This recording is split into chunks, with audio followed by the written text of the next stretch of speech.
Hi guys, how are you doing? Welcome back to my channel, the Ivy Bites Corner. Please remember to like, leave a comment, subscribe, and also to share. Today what I will be making is a yellow yam and plantain stovetop pudding. Yes, I did say stovetop. This pudding does not go into the oven at all. Okay, so here I am grating the yam as well as the plantain. Alright, so just watch carefully. Watch carefully as the process continues. Alright, so I have finished grating and I have added raisins, mixed peeled cherries.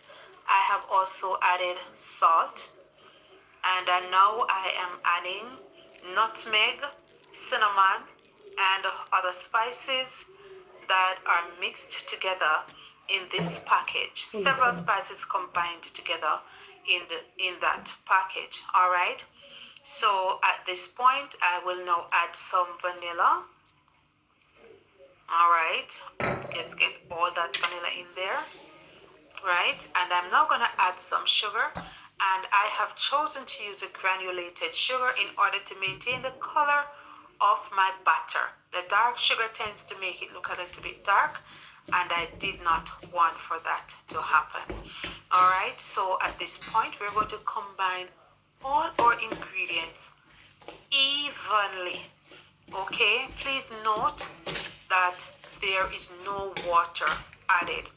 No water was added to this mixture because the yam, when grated, it produces a lot of mucus itself, and such the same for the plantain. Both of them contain water.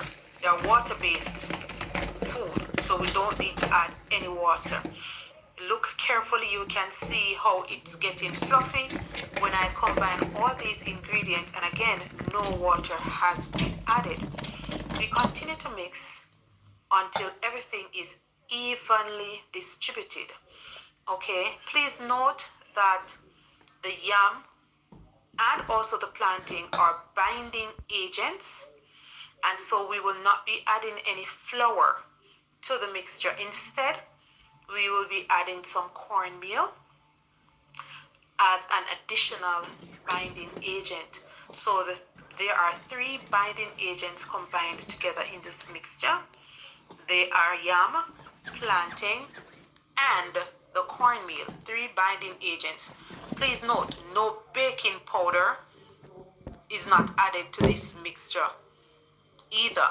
Alright, so you can see after the cornmeal has been combined that it gets a bit thicker. Alright, still no water has been added, no flour has been added to this mixture. Now what you will do is to spoon this mixture into boiling water on top of the stove and stir gradually.